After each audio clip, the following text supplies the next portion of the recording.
മലയാള സിനിമയിൽ ഇപ്പോൾ എന്താണ് നടക്കുന്നതെന്ന് കുറെയൊക്കെ ചെറിയ തോതിൽ പുറത്തു വന്നു കഴിഞ്ഞു. ഹേമ കമ്മീഷൻ റിപ്പോർട്ടിന്റെ അടിസ്ഥാനത്തിൽ സെൻസർ ചെയ്ത് കഴിഞ്ഞ് കിട്ടിയതിനകത്താണ് ഈ പുകിലെല്ലാം നിറഞ്ഞു നിൽക്കുന്നത്. മലയാള സിനിമയിലെ ആരംഭ കാലഘട്ടം മുതൽ സിനിമയ്ക്ക് വേണ്ടി മാത്രം ജീവിതം ഒഴിഞ്ഞു വെച്ച ധാരാളം നടന്മാരുണ്ടായിരുന്നു. അവിടെ കഴിവുള്ളവരൊക്കെ അവരുടെ കഴിവുകൾ തെളിയിച്ച് നമ്മളെ എല്ലാം ആനന്ദിപ്പിച്ച് അങ്ങനെ അവർ മൺമറഞ്ഞു കഴിഞ്ഞു. നമുക്ക് ആർക്കും അവരെ മറക്കാൻ കഴിയില്ല. അക്കൂട്ടത്തിൽ പ്രമുഖരായിരുന്നു സത്യൻ എന്ന നടൻ, അതുപോലെ പ്രേം നസീർ, കൊട്ടാരക്കര ശ്രീധരൻ നായർ, PJ ആന്റണിയൊന്നും നമ്മൾ മറക്കില്ല.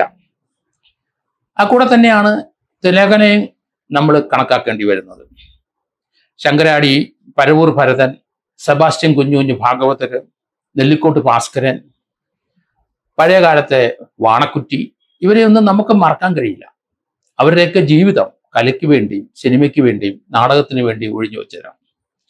ആധുനിക കാലത്ത് സിനിമയിലെ പിടിച്ചു നിൽക്കാൻ ഗുണ്ടായി വേണം, ക്ലിക്ക് വേണം. അത് 14 പേരുടെ ഒരു ഗ്രൂപ്പ് സജീവമായി മലയാള സിനിമ പിടിച്ചടക്കി എന്നാണ് ഹേമ കമ്മീഷന്റെ റിപ്പോർട്ടിനകത്ത് കാണുന്നത്. അതിനകത്ത് പ്രമുഖരായ എല്ലാ നടന്മാരും ഉണ്ട്. അവരുടെ സ്ഥാനം തെറിക്കാതിരിക്കാൻ അവർ എന്തും കാണിക്കും.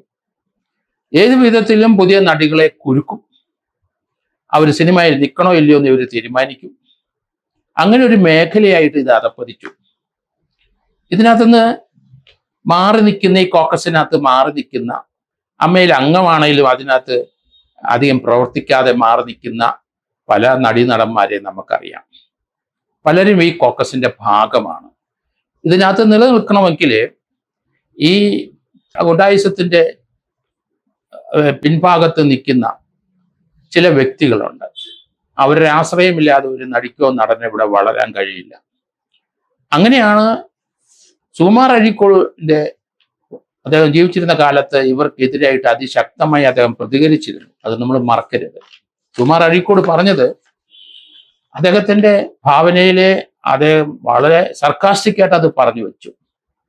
അദ്ദേഹം പറഞ്ഞിരിക്കുന്ന മലയാള സിനിമ എന്ന ആ മേഖലയിൽ 2-3 വടവൃക്ഷങ്ങളുണ്ട്.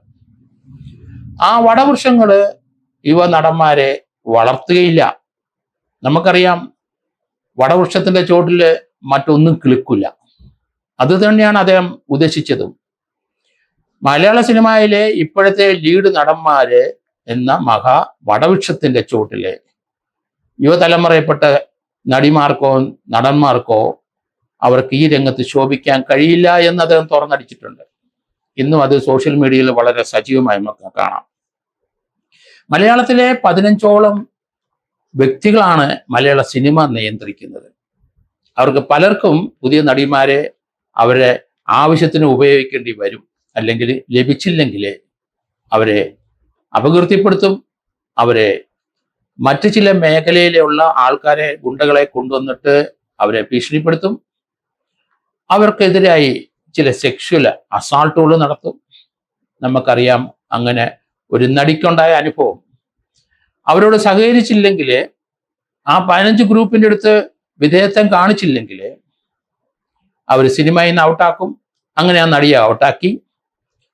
അവര് പിന്നീട് തൻ്റെ ഇടത്തോടെ ഇപ്പം തിരിച്ച് കയറി വന്നു.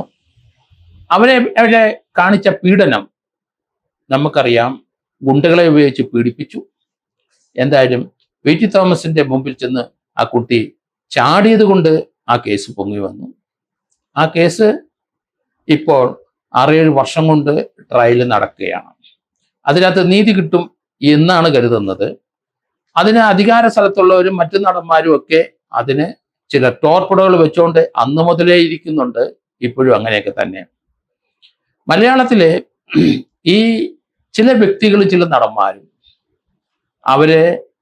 അവരുദ്ദേശിക്കുന്നവരെ മാത്രമേ സിനിമയിൽ പൊങ്ങി വരാൻ അനുഭവിക്കുള്ളൂ. ഇപ്പൊ ചെറുപ്പക്കാരായ ധാരാളം സിനിമ നടന്മാർ നമുക്കുണ്ട്. പക്ഷെ അവർക്ക് ഒരു ലിമിറ്റിനപ്പുറത്തോട്ട് സഞ്ചരിക്കാൻ കഴിയാത്ത രീതിയിൽ അവരെ പൂട്ടിയിട്ടിരിക്കുന്നു. അവരുടെ ഈ അമ്മ പോലെയുള്ള സംഘടനകളിലെ അംഗമായവരുടെ പ്രവർത്തനം മൂലം. അതിനകത്ത് നല്ല അംഗങ്ങളും ഉണ്ട്, അത് നമുക്കറിയാം. അതേസമയം ചില വ്യക്തികൾ, ചില ഗ്രൂപ്പ്, ആ 15 പേര് ഒരു ഗ്രൂപ്പാണ് ഇത് നിയന്ത്രിക്കുന്നത് എന്ന് ഏമ കമ്മീഷൻ റിപ്പോർട്ടിൽ പറയുന്നുണ്ട്. ഇതിനകത്ത് ഏറ്റവും വ്യത്യസ്തമായ ചില നിരീക്ഷണങ്ങളിലാണ് ഞാൻ പോയിക്കൊണ്ടിരിക്കുന്നത്. കാരണം ഒരു കോഗ്നിസബിൾ ഒഫൻസ് എന്ന് പറഞ്ഞാൽ പോലീസിനെ നേരിട്ടെടുക്കാവുന്ന ഒരു കുറ്റം, അത് പോലീസിന് മുമ്പിലല്ല, മറ്റ് ഔദ്യോഗിക കൃത്യത്തിലുള്ളവരുടെ മുമ്പിലോ അല്ല ഒരു വ്യക്തിയുടെ മുമ്പിലോ തന്നെ ആരെങ്കിലും പറഞ്ഞാൽ അതൊരു കോഗ്നിസബിൾ ഒഫൻസ് ആണെങ്കിൽ അത് പോലീസ് റിപ്പോർട്ട് ചെയ്യണം. ഇല്ലെങ്കിൽ ആ വിവരം മറച്ചു വെച്ചെന്ന് പറഞ്ഞാൽ ആളെ അറസ്റ്റ് ചെയ്യും. നമുക്കറിയാം, സ്കൂളിലും കോളേജുകളിലൊക്കെ കുട്ടികളെ പീഡിപ്പിച്ച സംഭവങ്ങളുണ്ടായി. ആ കുട്ടികള് അവരുടെ ടീച്ചേഴ്സിൻ്റെ അടുത്ത് എന്താ കുട്ടി മലാനമായിട്ട് ഇരിക്കുന്നത് എന്ന് ചോദിച്ച് ആ കുട്ടിയുടെ നിന്ന് പതുക്കെ പതുക്കെ അവരത് ചോർത്തിയെടുക്കും. അപ്പോഴാണ് കുട്ടിയെ പീഡിപ്പിച്ച കാര്യം, അല്ലെ പീഡിപ്പിക്കാൻ ശ്രമിച്ച കാര്യം, മൈനറായ കുട്ടികളെ പീഡിച്ച കാര്യങ്ങൾ സ്കൂളിലെ ആൾക്കാരാണ്, ടീച്ചേഴ്സാണ് അത് മനസ്സിലാക്കുന്നത്. അല്ലെങ്കിൽ അവിടെ സോഷ്യൽ വർക്കിന് വരുന്നവരത് മനസ്സിലാക്കും, അത് പോലീസിനെ റിപ്പോർട്ട് ചെയ്യും. ആ കുട്ടിയോ കുട്ടിയുടെ പേരൻസോ അല്ല റിപ്പോർട്ട് ചെയ്യുന്നത്. ആർക്കാണ് ഇങ്ങനെ ഒരു ക്രിമിനൽ അസോൾട്ട്, അല്ലെങ്കിൽ സെക്ഷൽ അസോൾട്ട്, അല്ലെങ്കിൽ ഒരു അറ്റംപ്റ്റ് റേപ്പ്, അല്ലെങ്കിൽ റേപ്പ് ആണെങ്കിൽ അത് ആരോട് പറഞ്ഞോ അവർ പോലീസ് റിപ്പോർട്ട് ചെയ്യണം. ഏമ കമ്മീഷനിലെ, അതൊരു ജുഡീഷ്യൽ കമ്മീഷൻ അല്ല എങ്കിലും ഏമ കമ്മീഷനിലെ പല നടിമാരും അവരുടെ തിക്താനുഭവങ്ങൾ പറഞ്ഞിട്ടുണ്ട്. അതൊരു കോഗ്നിസബിൾ ഒഫൻസ് ആണെങ്കിൽ അത് കേൾക്കുന്ന ആ റിട്ടയർഡ് ഹൈക്കോടതി ജഡ്ജിയോ അല്ലെ ആ നടിയായ ശാരദയോ അല്ലെങ്കിൽ അഡ്മിനിസ്ട്രേറ്റീവ് IAS ലഭിച്ചിട്ടുണ്ടായിരുന്ന KB വത്സലകുമാരിയോ ആ വിവരം ഗവൺമെന്റ് റിപ്പോർട്ട് ചെയ്യുന്നതോടൊപ്പം തന്നെ പോലീസിൽ അറിയിക്കാൻ ബാധ്യസ്ഥരാണ് എന്നാണ് ഞാൻ കരുതുന്നത്. കാരണം നിയമം അങ്ങനെയാണ് പോകുന്നത്. നമുക്കറിയാം, പല ആൾക്കാരും വിക്ടിമിന്റെ പേര് പറഞ്ഞാൽ തന്നെ അത് ഒഫൻസായ നാടാണ് ഇവിടെ. ഒരു വിവരം ലഭിച്ചുകൊണ്ട് നിങ്ങൾ എന്തുകൊണ്ട് അത് പോലീസിനെ അറിയിച്ചില്ല എന്നൊരു പൗരന്റെ, സിറ്റിസന്റെ കടമയിൽപ്പെട്ട കാര്യങ്ങളാണ്. പക്ഷെ ഇവിടെ 3 പേര്, ഒരു സെക്രട്ടറിയും ഈ ഏമ കമ്മീഷൻ മുമ്പായി വന്ന പല ആൾക്കാരെ മൊഴി രേഖപ്പെടുത്തുകയും പല ആൾക്കാരും അവർക്കുണ്ടായ തിക്താനുഭവങ്ങൾ അവരുടെ മുമ്പിൽ അത് റിലീസ് ചെയ്യുകയും ചെയ്തെങ്കിൽ അതെന്തുകൊണ്ട് പോലീസിൽ റിപ്പോർട്ട് ചെയ്തില്ല എന്നുള്ള പ്രകടമായ ഒരു ചോദ്യം ഇവിടെ നിലനിൽക്കുന്നു. ഹൈക്കോടതിയിൽ ഇപ്പോൾ ഒരു പൊതുപ്രവർത്തകന്റെ പരാതി കൊടുത്തിട്ടുണ്ട്. ഇന്നത് ഹൈക്കോടതിയിലെ അത് അവിടുത്തെ ബെഞ്ചിൽ കേൾക്കും. അവിടെ ഇത് തന്നെയാണ് പറയുന്നത്.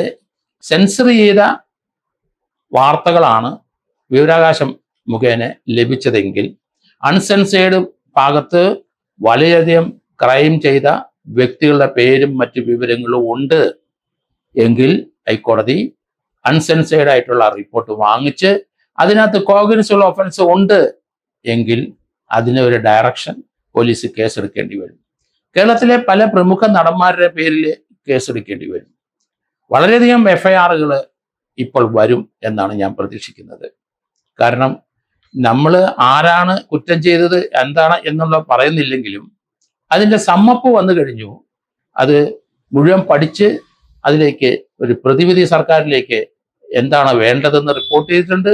പക്ഷേ ഏമ കമ്മീഷൻ അത് റിപ്പോർട്ട് കൊടുത്ത ശേഷം 2020 തന്നെ ഇത് പബ്ലിഷ് ചെയ്യാൻ പാടില്ല എന്ന് ഏമ കമ്മീഷൻ റിപ്പോർട്ട് കൊടുത്തത് അവരുടേതായ ഒരു ഡിഫൻസ് ആയിരിക്കാം എന്ന് ഞാൻ കരുതുന്നുണ്ട്. എന്തായാലും ഇതിന് മലയാള സിനിമയെ സംബന്ധിച്ചിടത്തോളം ഇത് വലിയധികം ദൂഷ്യം ചെയ്യും. കാരണം ചില വ്യക്തികളുടെ കൈകളിലാണ് സിനിമ ഇരിക്കുന്നതെന്ന് ഇതിന് വ്യക്തമായി. ചില നടികൾക്ക് മോശമായ പെരുമാറ്റം ലഭിച്ചിട്ടുണ്ട്. അതുപോലെ തിലകൻ എന്ന മഹാനടനെ ഇവര് ഇന്ത്യയിലെ ഏറ്റവും നല്ല നടന്റെ ബെസ്റ്റ് ആക്ടർ എന്നുള്ള പുരസ്കാരം ലഭിക്കാനുള്ള ലിസ്റ്റിൽ 2-3 പേരിൽ വന്നപ്പം തിലകനെ അതിനകത്ത് നിന്ന് എടുത്തെറിഞ്ഞു. ഈ 15 പേരുടെ ആ ഗ്രൂപ്പുകാരെ ഇടപെട്ട് എന്നാണ് വാർത്ത വരുന്നത്. അത് തിലകന്റെ ഏറ്റവും അടുത്ത സുഹൃത്തായ അമ്പലപ്പുഴ രാധാകൃഷ്ണൻ എന്ന നാടക നടൻ അതിപ്പം കഴിഞ്ഞ ദിവസം വെളിപ്പെടുത്തി കഴിഞ്ഞു. നമ്മൾ ഓരോന്ന് പരിശോധിച്ച് കഴിയുമ്പം മലയാള സിനിമയിലെ വലിയ നടനെന്ന് നമ്മളൊക്കെ അഹങ്കരിക്കുന്ന പലരും അവരെല്ലാം ഇതിൻ്റെ പിന്നിലുണ്ട് എന്നാണ് മനസ്സിലാകുന്നത്. വളരെയധികം പെൺകുട്ടികൾക്കും അല്ലെങ്കിൽ സിനിമ പ്രൊഡ്യൂസ് ചെയ്യാൻ വന്നവർക്കും അതുപോലെ സിനിമാ രംഗത്ത് സിനിമാ നടനാകാൻ വന്ന ആൾക്കാരും ചെറുപ്പക്കാരും ഒക്കെ തിക്താനുഭവം കിട്ടി ഇതിന് പിന്മാറി ജീവിതത്തിൽ തോറ്റുപോയി നടക്കുന്നവരും ധാരാളം പേരുണ്ട്. മലയാളത്തിൽ ഇപ്പോഴത്തെ ചെറുപ്പക്കാരായ നടന്മാര് പലർക്കും പല തിക്താനുഭവം ഉണ്ടായിട്ടും അവരുടെ സ്വാധീനവും അവരുടെ അഭിനയ മികവും കൊണ്ട് പിടിച്ചു നിൽക്കുകയാണ്. അല്ലെങ്കിൽ അവർക്ക് ഏതെങ്കിലും സ്പോൺസേഡ് ഉണ്ടെങ്കിൽ അവരുടെ ബലത്തിൽ. എന്തായാലും അടിമുടി ഇത് മാറണം.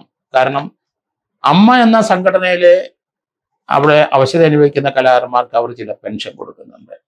അത് എന്തായാലും ആ പെൻഷൻ കൊടുക്കുന്നതുകൊണ്ട് മാത്രമാണ് അമ്മ നിലനിൽക്കുന്നത്. പലരും ആ സംഘടനയിൽ ഒട്ടി നിൽക്കുന്നത്. അതുകൊണ്ട് ആ പെൻഷൻ കൊടുപ്പ് സർക്കാർ ഏറ്റെടുക്കണം. എത്ര കോടി രൂപയാണ് അവർ പെൻഷൻ കൊടുക്കുന്നത്? അവശ കലാകാരന്മാരെ ഇവിടുത്തെ നമ്മുടെ ചലച്ചിത്ര വികസന കോർപ്പറേഷന്റെ കീഴിൽ അങ്ങനെ ഉള്ളവര് 2 or 3 അല്ലെങ്കിൽ ഒരു സിനിമയിലെങ്കിലും സിനിമാ മോഹം കൊണ്ട് വന്ന് തല കാണിച്ചു പോയവരായാലും ശരി, ഇപ്പൊ അവശതയാണെങ്കിൽ തീർച്ചയായിട്ടും അവർക്ക് കൊടുക്കുന്ന പെൻഷൻ സർക്കാർ കൊടുക്കണം. അത് സിനിമാ തിയേറ്ററിൽ നിന്ന് കളക്ട് ചെയ്യുന്ന ടാക്സിന്റെ ചെറിയൊരു വരുമാനം മാത്രമേ വരുന്നുള്ളൂ. അതുകൊണ്ട് വ്യത്യസ്തമായി ചിന്തിക്കണം. അമ്മ എന്ന ആ സംഘടനയുടെ ശക്തി മലയാളത്തിൽ കുറയ്ക്കേണ്ടി വരും, അല്ലെങ്കിൽ അത് പിരിച്ചുവിടേണ്ടി വരും. സർക്കാരിന്റെ മേൽനോട്ടത്തിലുള്ള ഒരു സംഘടനയായിരിക്കണം. അവിടെ നടന്നുകൊണ്ടിരിക്കുന്ന കാര്യങ്ങൾ എന്താണ് എന്ന് ഇപ്പോഴൊക്കെയാണ് നമുക്ക് വെളിവാകുന്നത്. അവർ ചെയ്യുന്ന നല്ല പ്രവൃത്തി ഇവർക്ക് പെൻഷൻ കൊടുക്കുക എന്നുള്ളത്, അത് എത്ര കോടി രൂപ വന്നാലും ശരി, അത് സർക്കാർ ഏറ്റെടുത്ത് അമ്മയുടെ ഇതുപോലെയുള്ള മലയാള സിനിമയെ അടിമുടി അവരുടെ കൺട്രോളിൽ നിർത്തുന്ന ആ ശക്തിയുടെ ബലം അത് നമുക്ക് കുറയ്ക്കേണ്ടി വരും എന്നാണ് എൻ്റെ വ്യക്തമായ അഭിപ്രായം.